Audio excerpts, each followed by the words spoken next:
السلام علیکم فرینڈز، آج کی اس ویڈیو میں ہم بات کریں گے حضرت موسیٰ علیہ السلام اور فرعون کا قصہ، جو کہ قرآن مجید اور احادیث کے مطابق پیش کیا جائے گا۔ تو چلو سٹارٹ کرتے ہیں۔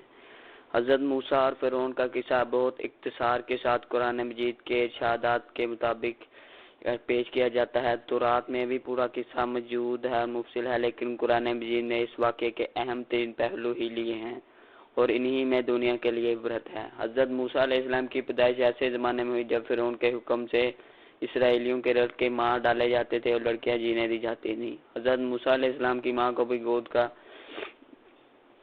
بھی دھکا لگا ہوا تھا کہ ان کے لگتے جگر کی جان نہ لے لی جائے، مگر خدا کو کچھ اور ہی منظور تھا۔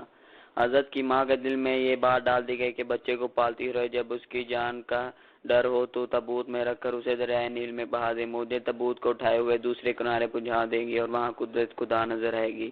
یہ تابوت ایسے وقت کنارے لگا جب فرعون کی بیوی نیل میں نہا رہی تھی۔ اس نے تابوت منگا کر دیکھا تو اندر جیتا جاگتا بچہ لیٹا ہوا تھا۔ ملکہ بچے کو محل میں لے گئی۔ فرعون دیکھتے ہی پہچان گیا اسرائیلی بچہ ہے اور مار ڈالنا چاہا، مگر ملکہ چلا اٹھی، یہ میری آنکھوں کی ٹھنڈک ہے، اسے نہ مارو، شاید ہمارے کام آئے یا ہم اسے اپنا بیٹا ہی بنا لیں۔ فرعون کو چہتی بھی کی بات مان لینی پڑی، مگر یہ دیکھ کر ران رہ گیا کہ بچے کسی عورت کی چھاتی دباتا ہی نہیں، پھر پلے تو کیسے پلے؟ یہ خدا ہی کی طرف سے ہوا تھا۔ خدا چاہتا تھا کہ بچہ مامتا بڑی ماں کی گود میں ہی پہنچ جائے۔ فرعون پریشان تھا، کیا کرے؟ آخر ایک اسرائیلی لڑکی نے خبر دی کہ میں ایک عورت کو جانتی ہوں جو بچے کو دودھ پلا سکتی ہے۔ یہ لڑکی اصل میں حضرت موسیٰ علیہ السلام کی بہن ہی تھی۔ ماں نے جب تابوت دریا کے سپرد کیا تھا تو لڑکی سے کہہ دیا تھا، دور سے دیکھتی جا، بھائی کہاں پہنچتا ہے۔ لڑکی نے یہی کیا اور اپنا پیغام بھی کسی طرح فرعون تک پہنچا دیا۔ اس پر حضرت موسیٰ علیہ السلام کی ماں بلائیں گی اور دودھ پلانے کے لیے بچہ انہیں دے دیا گیا۔ آخر موسیٰ علیہ السلام جوان ہوئے، بڑے غصے بار اور شاذور نکلے۔ ایک دن لوگوں کی بے خبری میں شہر کا چکر لگایا، کیا دیکھتے ہیں ایک اسرائیلی اور ایک مصری میں لڑائی ہو رہی ہے۔ اسرائیلی نے موسیٰ علیہ السلام سے فریاد کی تو انہیں غصہ آ گیا اور ایک ہی گھونسے میں مصری کا کام تمام کر ڈالا، مگر حضرت فوراً پشیمان بھی ہو گئے، توبہ کی اور کہا پھر کبھی مجرموں کی طرفداری نہیں کریں گے۔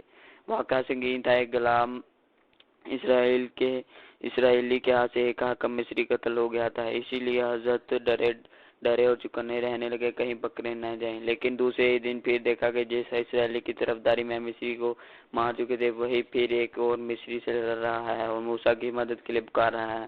پہلے تو حضرت نے اسے ڈانٹا کہ تو بڑا گمراہ ہے، سب سے لڑتا پھرتا ہے، پھر مصری پر جٹ پڑے، مگر اسرائیلی شاید سمجھا کہ خود اسی کو مارنے والا ہے، اس لیے چلا اٹھا، کل ایک آدمی کی جان لے چکے ہیں، آج مجھے ٹھنڈا کرنا چاہتے ہو؟ مصری کے قتل کا حال اگر کچھ بات ہوا تھا تو اس شور سے بالکل کھل گیا اور حضرت موسیٰ علیہ السلام کے لیے پورا خطرہ پیدا ہو گیا۔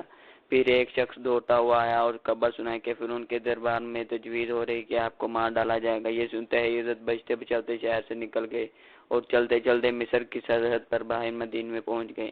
یہاں کسی کنویں یا چشمے پر لوگوں کی بھیڑ دیکھی جو اپنے جانوروں کو پانی پلا رہے تھے۔ دو جوان لڑکیاں بھی تھیں اور سب سے الگ اپنے جانوروں کو روکے کھڑی تھی۔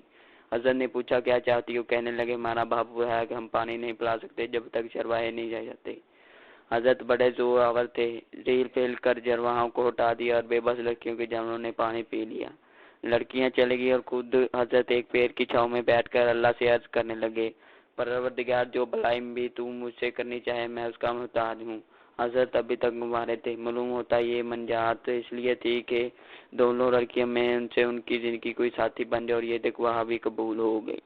لڑکیوں نے گھر جا کر اپنے باپ کو بتایا کہ آج اتنی جلدی کیوں کر آ گئی۔ اس پر باپ نے حضرت کو بلا بھیجا۔ انہیں میں سے ایک لڑکی شرماتی ہوئی آئی اور حضرت سے کہنے لگی، میرے باپ نے تمہیں یاد کیا تھا کہ تمہارے احسان کا بدلہ دے۔ حضرت ساتھ ہو لیے اور بوڑھے مرد کو اپنا سارا قصہ سنا دیا۔ اس نے کہا، اب نہ ڈرو، ظالموں کے چنگل سے نکل آئے ہو۔ یہ کہنے کی ضرورت نہیں کہ حضرت موسیٰ علیہ السلام کے مخاطب حضرت شعیب علیہ السلام تھے۔ دونوں مردوں میں باتیں ہو رہی تھی کہ حضرت شعیب علیہ السلام کی ایک لڑکی بول اٹھی، ابا اس شخص کو جانے نہ دیجیے گا، اپنے کام میں لگا دیجیے، یہ طاقتور بھی ہے اور ایماندار بھی ہے۔ حضرت شعیب علیہ السلام نے موسیٰ علیہ السلام سے کہا، دیکھو میں اپنی دونوں بیٹیوں میں سے ایک کا نکاح تم سے کر دوں گا، مہر یہ ہے کہ تم 8 برس میرے گھر کا کام کرو گے، اگر 10 برس رہ جاؤ تو یہ تمہارا احسان ہوگا، میں تمہیں تکلیف دینا نہیں چاہتا، انشاءاللہ مجھے اچھا پاؤ گے۔ حضرت موسیٰ علیہ السلام نے یہ تجویز منظور کر لی اور بوڑھے بزرگ سے عرض کیا کہ بات پکی ہو گئی ہے، دونوں دونوں میں سے جو مدت بھی پوری کر دو بہت پورا ہو جائے گا اور مجھ پر کوئی الزام نہ آئے گا۔ مدت پوری کرنے کے بعد حضرت موسیٰ علیہ السلام بال بچوں کو لے کر چل پڑے۔ طور پہاڑ پر پہنچے تو آگ دکھائی دی۔ بیوی سے کہنے لگے ٹھہر جاؤ، آگ سی دکھائی دی ہے، جاتا ہوں، شاید کوئی بستی مل جائے، آگ لے آؤں تو تاکہ تم تاپ سکو۔ جہاں آگ دکھائی دی مقابر پر مقدس جگہ تھی۔ موسیٰ پہنچے تو آواز آئی، اے موسیٰ علیہ السلام، میں ہی اللہ ہوں، سب جہنم کا پالنے والا، پھر حکم ہوا اپنے جوتے ڈھار اور ہاتھ کی لکڑی زمین پر ڈال دے۔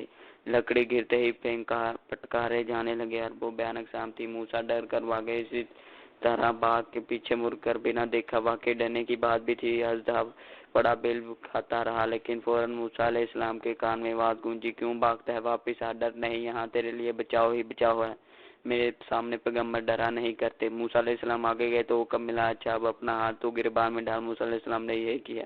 جب ہاتھ گریبان سے نکالا تو برف کی طرح سفید تھا۔ ارشاد ہوا، یہ کوئی روگ نہیں ہے کہ تیرا دل کرے، یہ تو ایک معجزہ ہے۔ اب تو فرعون اور اس کے درباریوں میں جا اور بنی اسرائیل کو اپنے ساتھ مصر سے لے جانے کا مطالبہ کر۔ موسیٰ علیہ السلام نے عرض کیا، لیکن میرے خدا، میں تو اکیلا ہوں، فرعون کے زبان میں تو کیسے تقریر کروں گا؟ ہاں، میرے بھائی ہارون علیہ السلام کی زبان کھلی ہوئی ہے، وہ خوب بولتا ہے۔ فرمایا گیا، بے فکر ہے، ہم ہارون کو بھی تیرے ساتھ کر دیں اور اپنے معجزوں و نشانیوں سے تم دونوں کو ایسا بنا دیں کہ دشمن تمہارے اور تمہارے ایمان لانے والوں کا ایک فرینڈز، آج کی اس ویڈیو میں بس اتنا ہی، ملتے ہیں نیکسٹ ویڈیو میں۔ تھینک